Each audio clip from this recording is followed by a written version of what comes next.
number of deaths. Then you are home. The Valley's News Talk and Podcasts. Talk Central Phoenix. And now back for more Chips and Salsa. Well, sir, while I may not agree with what you say, I'll defend to the death your right to say it. And we are back for some more of the Chips and Salsa show. I'm Alice Lara, and I'm here with Reverend Myron Jackson. He's filling in for my usual radio partner in crime, Don Jorge, because Don Jorge has to work today. And he's got to work next week too, but I guarantee you in a couple of weeks you'll see him. Actually, if you follow us, we have another show on Thursday, and that's at 4 p.m., and we call it La Voz de la Comunidad. And we take a break totally from politics. We were talking about that. Yeah. And we just talk about some real estate people, and the market is hot in Arizona, and that's what we talk about. No real estate. So you can tune in same time, same station, everything, but it's 4 p.m. on Thursdays. And I'm there, and Don Jorge will be there this Thursday. All right, good. We've got a wonderful guest to get to. Oh, before I get to you, I just want to say, because I haven't in a long time, the music that you hear, the intro music, da, da, da, da, da, da, da, that's Chips and Salsa theme music, okay? And my nephew, David Beasley, he wrote it. He was in the Air Force Band, and he had to compose a bunch. He's a super, super talented. He's a tax attorney now, and he's a hardcore conservative. Yeah? Oh, you're going to play it? Oh, nice. Thank you. And he wrote it, so that's why we can use it, because, YouTube's so hard on us, and the Chips and Salsa show has come bludgeoned, and as is Jim Bunner, who does a show afterwards too, in the booth with Jim Bunner, and he'll play music and they'll say, well, you can't use that, it's a copyright issue. You don't have to worry about that, because David Beasley wrote this show. It's called More Cowbell. That's in Spanish, it's El Cicero or something like that. So thank you, David, appreciate it very much. We got a hot show. I'm going to introduce you. I've known Nathan for a little bit now. Nathan Duell, did I pronounce it right? Yes, you did. All right, we're so excited. Yeah, Mr. Duell. Yeah, Mr. Duell. And he is the Southwest Regional Coordinator for the Heritage Action for America. But before you get started, I must congratulate you, because you just celebrated a 2-year wedding anniversary. I did. Oh, congratulations. Congratulations, young man. Thank you. Yeah, yay. Shout out to my honey, Gillian, back at home. And she's awesome, because I've met her. Congratulations. What about the baby? And, well, I was just getting to that. You go ahead. Go ahead, don't mention that. You better do a shout out to the baby. Yeah, and a shout out to my new son at home. We have a 6-week-old, so brand new newborn, 6 weeks. So very exciting. And she let you out of the house. All right. She did. Congratulations. That's wonderful. We're so excited. So Nathan and I, we're in the same LD for a while, and then they moved away. We missed you guys. We were in LD 27, but as you know, we've had him on the show before, and this organization, why don't you go ahead and just kind of tell people what you guys do for those who aren't familiar with it? Sure. So Nathan Duell, I'm the Southwest Regional Coordinator with Heritage Action. All that means is I work with grassroots conservative activists throughout the western United States.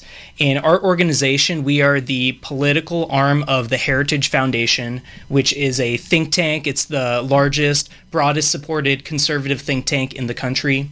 They've been around since the 1970s. In the 1980s, they worked closely with the Reagan administration.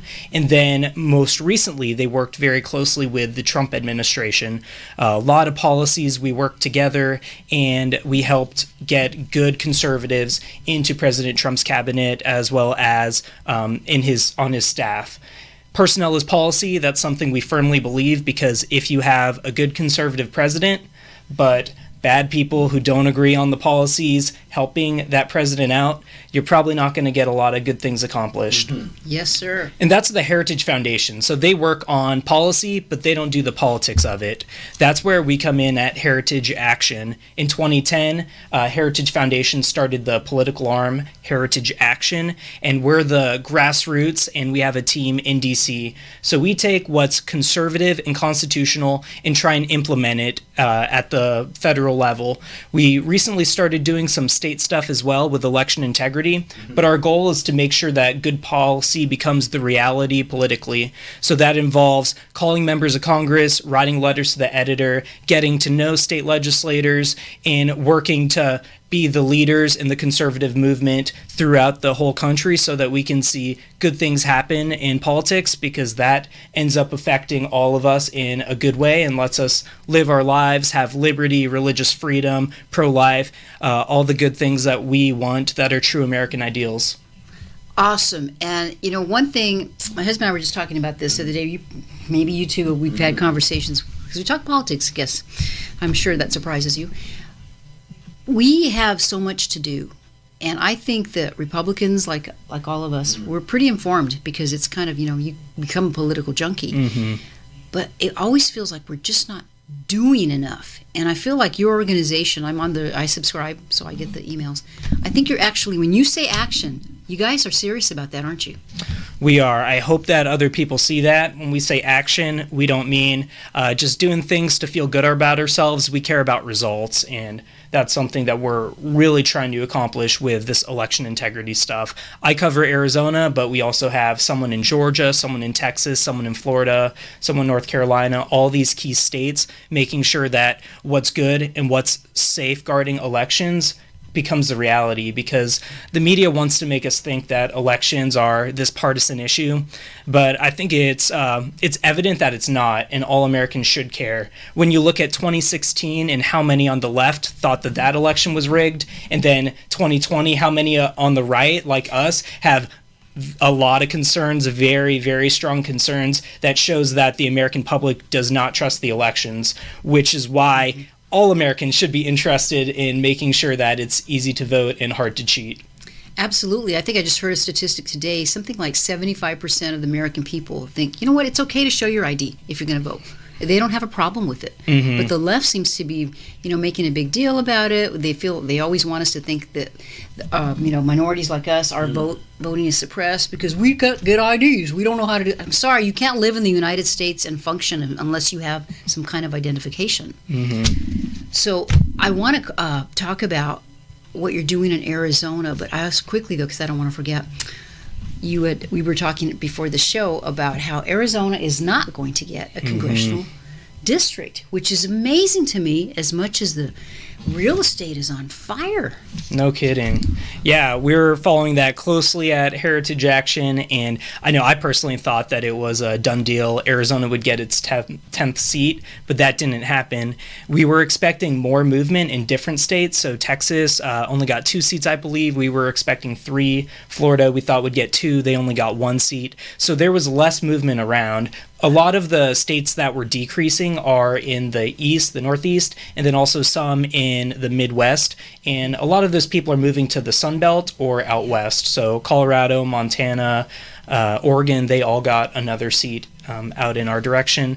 I'm sure the next time around, as long as our economy stays strong and we have good people in office, we'll get another seat. But it is unfortunate that we're not going to get that 10th seat. And just being a fan of observing politics and participating, I wanted to see what kind of rising conservative stars would step up to the plate, run for that seat, and hopefully there would be more conservatives than there are people on the left representing Arizona in the U.S. House. I'm sitting here listening. I'm not surprised that we didn't get another seat. Because? Because we have a Democrat president, a Democratic House, and a Senate that is tied. And anything that Democrats can do to keep the edge, they will do. Mm-hmm. And this is just another thing that they did. We know you're making a big accusation there. We know Arizona is growing. We know people are moving here. We also know that it's a Republican state, that they're trying to turn blue. Had it been turned blue completely, we'd got another seat. But because it has not turned blue completely, and it's purple, and it's turning back red, we're not going to get the seat. It's unfortunate we didn't get it, and if there's politics involved in any area in this process, I imagine people are going to try and exploit it. Yeah, well, that's California what people will do for power. California lost 1. Mm-hmm. They probably should have lost 2, and I think we should have gained 2 because of all the people that have moved here from California. It sure feels like it. Wow. So unfortunately, that's the case. So how does that affect redistricting, do you think? I mean, Will they just keep the same districts, or? I don't believe they'll keep geographically? I don't believe they'll keep the same districts.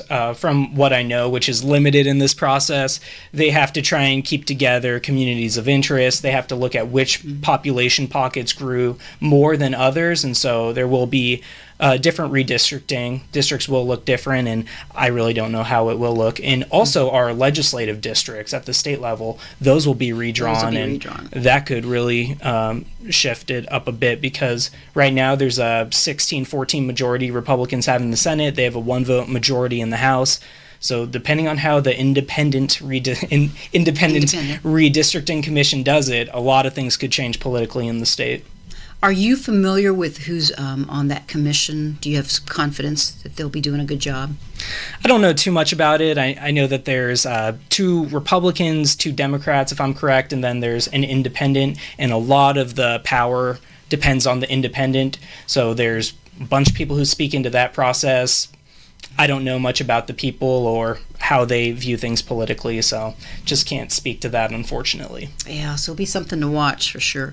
Well, since we're on the topic of Arizona, you brought some signs here. You want to talk about those? I brought 2 signs. These were from a press conference that Heritage Action did with Arizona Free Enterprise Club 2 Mondays ago.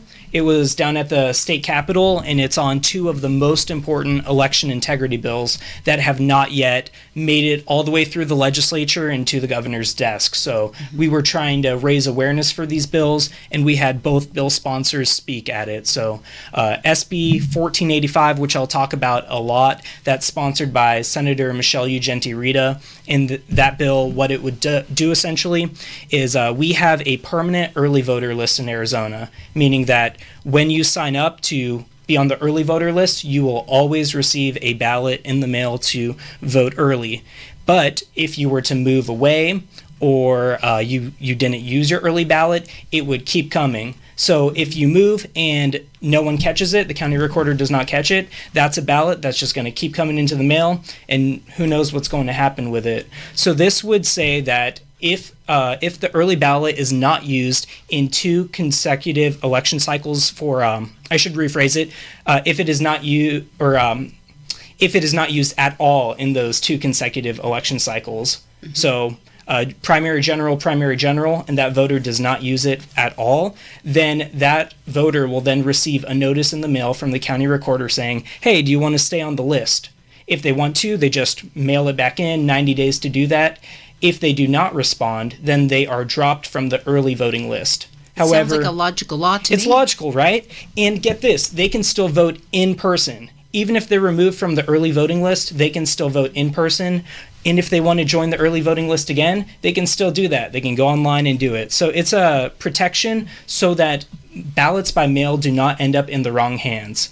It's more of an administrative cleanup and saving taxpayer dollars than anything else, but the left has dug in their heels. This is where they picked the fight, because they know that it's harder to cheat if there's not as many mail-in ballots out there. Absolutely. Okay, we're down. We've got about 30 seconds here before we go to a next break. So just to be clear, I'm on Pebble, okay? I haven't get my ballot in the mail. But those 2 elections, I go to the polls, but I don't take my ballot, and I vote in person. Will I be taken off after 2? And then sent that notice?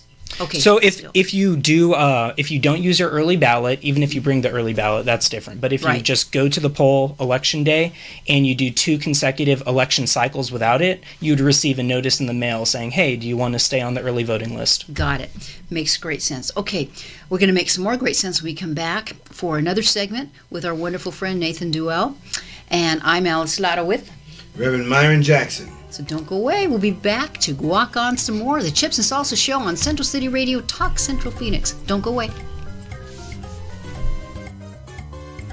The Valley's home for podcasts. Talk Central Phoenix. Get the app on iTunes or Google Play. Okay, what are you wearing right now? Nothing. That's right. So mommy's going to teach you how to dress yourself. Underwear always comes first, name tag at the back, then pants, then shirt. Get the first button in the right hole or you have to start all over. Socks going first, then shoes, right on right. Started for the vegetable garden. Yeah, me too. If you can't grow your own food, that seems to be a little bit intrusive. Then you are home. The Valley's news, talk, and podcast. Talk Central Phoenix. It's time for the Chips and Salsa Show. Vámonos! I love chips and salsa. Can I listen too? You got it. Take it away. Yes, sir. It's on the family. We love chips and salsa here, and that's my great nephew. I was telling the guys here, Zachary, who is much smaller than, he's already 11 now. I'm Alice Lara here on the Chips and Salsa Show with my other partner in Radio Crime, Reverend Myron Jackson. filling in for Don Jorge. And thank you, Chipsters, for tuning in. We're here every Thursday at 4 p.m.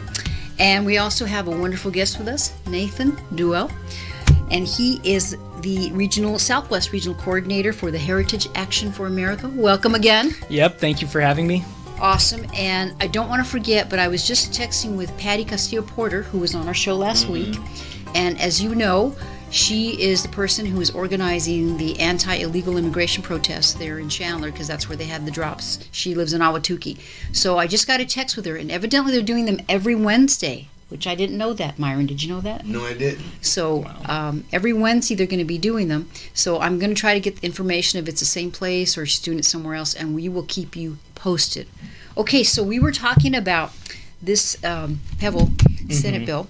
And you had a little bit more to say about this because it almost passed, right? It got very close. So we're talking about SB 1485, which is a great election integrity bill that would clean up the early voting list in Arizona. And so the whole process, I've been following it very closely, working with a great coalition of activists and conservative groups. And there have been so many obstacles for this bill to overcome. When you have a one-vote majority in both houses, naturally, there's going to be some Republicans who aren't as conservative because that's just how they align politically or they're in a tough district. So this bill has had so many obstacles. It's had to have amendments, go back and forth between chambers. And it got very close to passing. And on Thursday, it was Senator Kelly Townsend out of LD 16 who surprised a lot of people when she voted against SB 1485. So she notified leadership ahead of time and told some people, but a lot of us were caught off guard because she already voted for this bill twice and hadn't raised any concerns to activists or anyone like that about the things that she claimed. So basically what her premise was saying during the floor speech and then on Facebook afterwards that this bill, she voted against it, and although she supports it, she wants to see the legislature not sine die, which is get out of session, until after the audit. So that's a laudable goal. It's a good thing to fight for, to say, hey, we shouldn't skip town until after the audit, but it's not okay to hold hostage the entire process of a really good election integrity bill. Another thing that the senator has claimed is that it wouldn't go into effect until 2026. That's simply untrue. At Heritage, we have election lawyers who read into this stuff. At the latest, it would go into effect before the next presidential election, with having voters who shouldn't be receiving the ballot off of it. And some county recorders may even be able to start removing people immediately with the way the bill is written. And so we're happy to work that out. If that really was a concern, then the appropriate way to do it would to be notify the bill sponsor or try and sneak an amendment on that would clarify the language. The language is good, but if there's a concern, you can always clarify the language and make sure that that's cleared up. So it's just frustrating. What happened after she voted no was that Senator Michelle Ugenti-Rita, who sponsored the bill, she decided to switch her vote to no, which procedurally allows her to bring the bill back up. So the Senate may have another stab at this. And our ask is for Senator Townsend to reconsider and to please vote yes. And it wasn't just this bill. Senator Townsend's comments were that she would not pass any election integrity bill until after she is able to keep the legislature in session until after the audit wraps up. So we don't think it's a worthwhile sacrifice to sacrifice good election integrity bills that we can get now that were extremely difficult politically to get to this point for something that may or may not happen. She may not even be successful in keeping the legislature there. So we just don't think it's the best strategy, and we welcome her back to the table to vote on the right side of it, because she says she agrees with the bills on a policy level, and we all, as conservatives, and it should be all Americans, want to see election integrity in our state. This really makes the argument for why it's so important to try to elect as many good Republican conservatives, because, like you say, we barely have a majority there at the Arizona legislature. Barely. And look how much power. I mean, just, one or two votes can make if you don't. And we've never had that way in our history before. So, you've put it together really well and explained it very well. What do you think is going to happen? Predictions? I hope that she will reconsider her vote because she said she supported it. She's voted for it a couple times.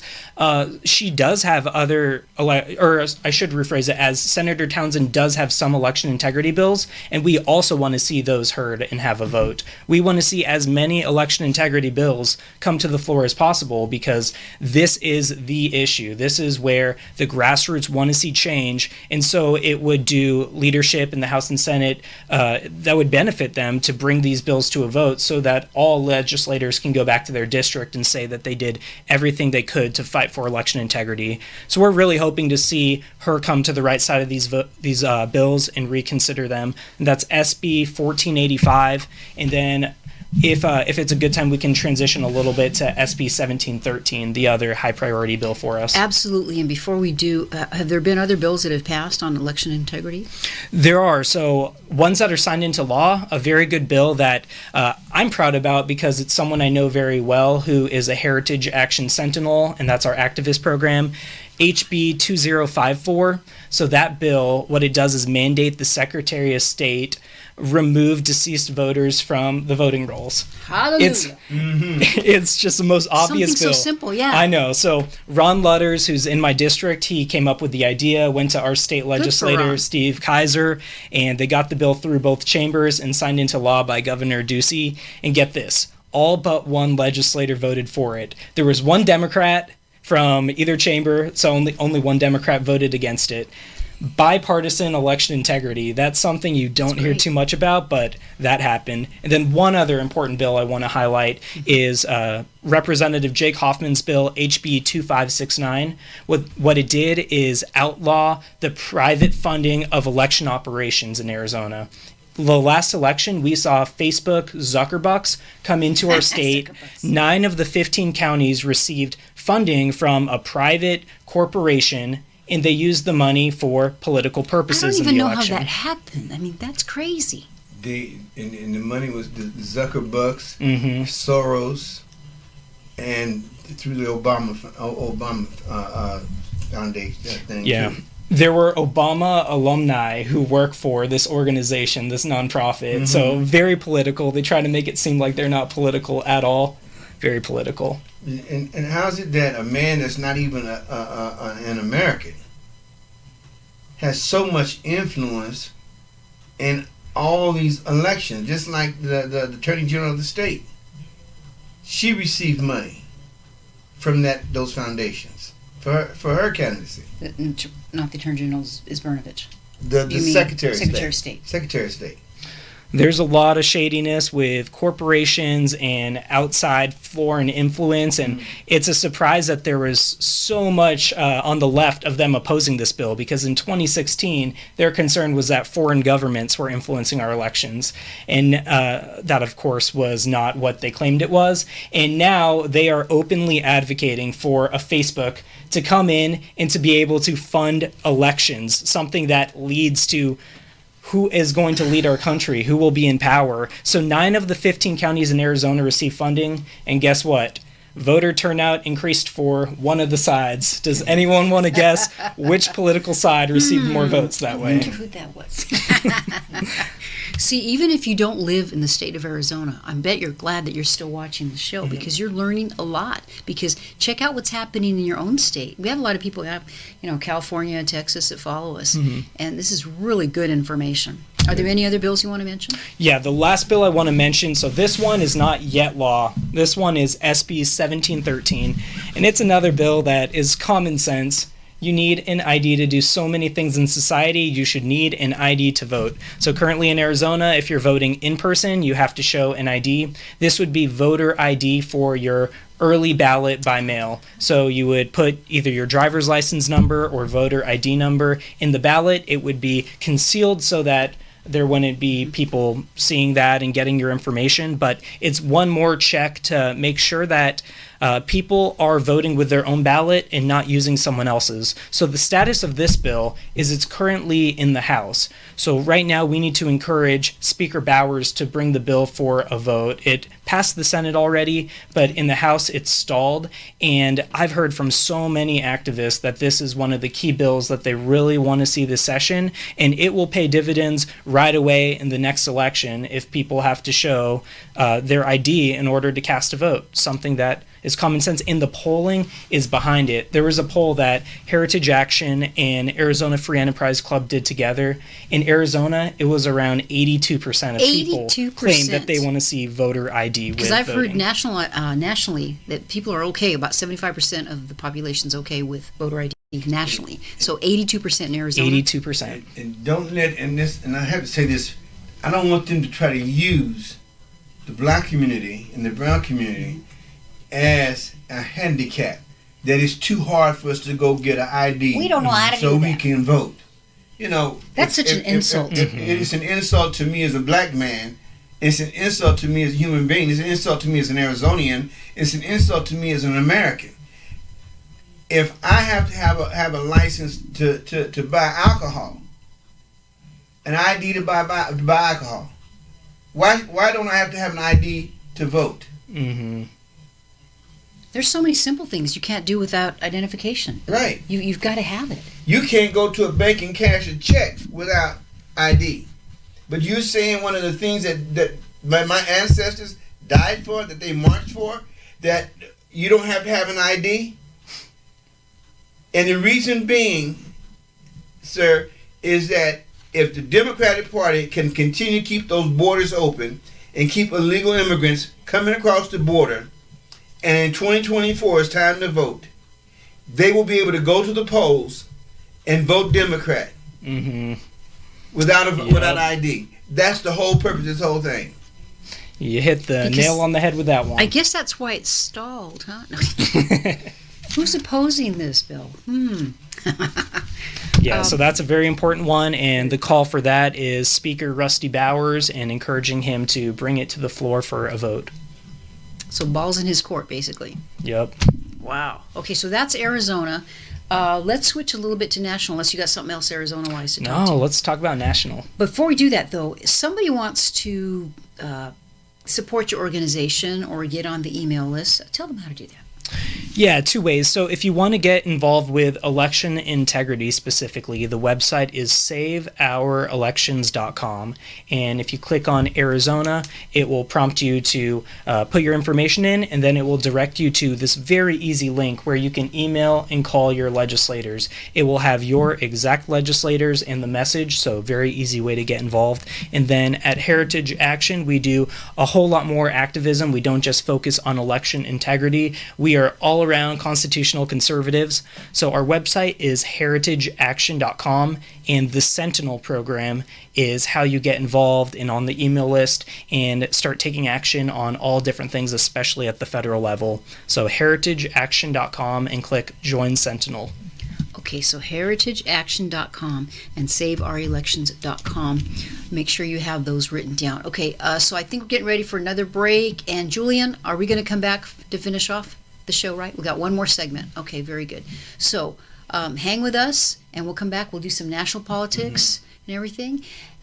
So sit tight, so we can walk on some more. I'm Alice Lara with Reverend Myron Jackson. Our special guest is Nathan Duell, and he's with Heritage Action for America. Don't go away, because we will be right back here on the Chips and Salsa Show, Central City Radio, Talk Central Phoenix. This is the Valley's News Talk and Podcasts. Talk Central Phoenix, a Central City radio station. Hello, Kubo. What have you got planned for today? Come on, this way. And the Valley's News Talk and Podcasts. Talk Central Phoenix. Okay, so I'm really confused because, my dad's Latino and my mom is white, so does that mean I can only listen to, half of Chips and Salsa? That's the smartest thing I've ever heard anyone say about anything. And we are back with the Chips and Salsa Show. I'm Alice Lara, here with our substitute host, Reverend Myron Jackson. Thank you, Myron, for filling in for Don Jorge. Thank you. Don Jorge will be back not next week here on Tuesday, but the following Tuesday. Are you going to come and hang out with me again? Oh, yeah, I'll be back with you next Tuesday. All right. Very good. We like that. We have a wonderful guest with us today, and I hope that you've been watching this whole time because we were just talking about how impressed we are. I mean, I've known Nathan for a while. I already know this about him, but he's young, okay, because we're older. He is with, I want to get his title right, Southwest Regional Coordinator, Heritage Action for America, and they do, okay? Action is the key word here, and we're so excited to have you here. We talked a lot about state legislation. Now we're going to switch into the national stuff. And one of the things, sometimes a show during the commercial break is just as good. We're going to talk to Nathan now. I'd like to discuss critical race theory. What do you think, Rev? I think it's, first of all, I think it's crazy. Does that make you a racist? Nathan, does that make him a racist? Absolutely not. You can call me a racist. I don't mind being called a racist. You can call me whatever. I know how I feel. I love my country. I love my white brothers. I love my black brothers. I love my brown brothers. I love my red brothers. I love my yellow brothers. And we have a history that we can be proud of.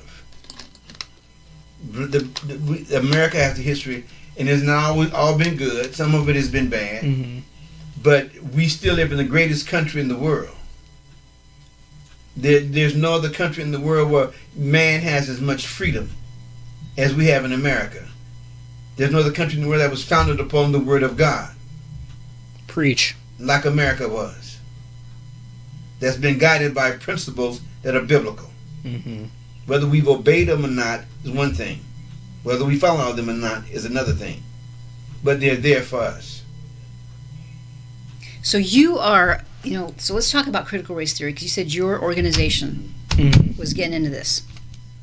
What can we do to fight it? Because you are Action. Yeah, with critical race theory, a lot of it right now is getting the word out. So that is the best way at this point to fight it. There are people who maybe not be that political who get duped into buying this awful, evil theory. And if you don't know what critical race theory is, it's basically saying there are the oppressed and the oppressors, and someone who is an ethnic minority is automatically part of the oppressed. And because of that, society... Isn't that racist in itself? I know. The left is just redefining terms. Racism used to mean one thing, and now racism, apparently, if you're someone who's not white, it's impossible for you to be racist. So that's critical race theory. It's just a terrible ideology, and it says that a lot of things in society happen only because of your race, and because of it, white people should feel guilty, and they have this privilege that others don't have. And where I'm coming from is probably similar to you. I'm an American. I think I have American privilege, and anyone who is born in this country or becomes a legal immigrant in this country is so privileged and blessed and should be thankful that they get to live in the greatest country on earth. This critical race theory was real. Hank Aaron would never hit the most home runs. That's right. If it was real, then a Jim Brown never would have been one of the fastest and one of the best running backs in American football and in the National Football League. Muhammad Ali could have never been the world champion and then go before the Supreme Court and win a case against America that set him free to go and be able to go box again. All the things that have happened, Democrats need an angle to keep blacks and people of color in submissive behavior. So they give us this idea so we continue to stay victim. Yes, and I also want to mention CNN had a fake story where they put out, I think it was CNN, they had to retract that there was the first black congressman elected or something. There's actually been more than that. Anyway, we are down our last minute. I want to give you 30 seconds. Say whatever you want to say. I just want to thank you. This has been a great show, and you guys are awesome hosts. And I really appreciate you letting me come on the show and talk politics and culture with you. Thank you for coming. We hope that you'll come back. Give us more reports. Anytime you want to visit, you have an open invitation, Nathan, because I know you're local. Please, guys, saveourelections.com and check it out. Nathan Duell, Heritage Action for America, the Southwest Regional Coordinator. We'll have him back. I'm Alice Slaughter. You are? Reverend Myron Jackson. And we'll be back next Tuesday, 4 p.m. Shout out to Julie and Allison, Central City Radio, here on Talk Central Phoenix. Guac on, my friends. When you need to know, this is Talk Central, a Central City radio station. No mask for the fully vaccinated. I'm Lisa Lacera, Fox News. That's the new guidance for some outdoor activities from the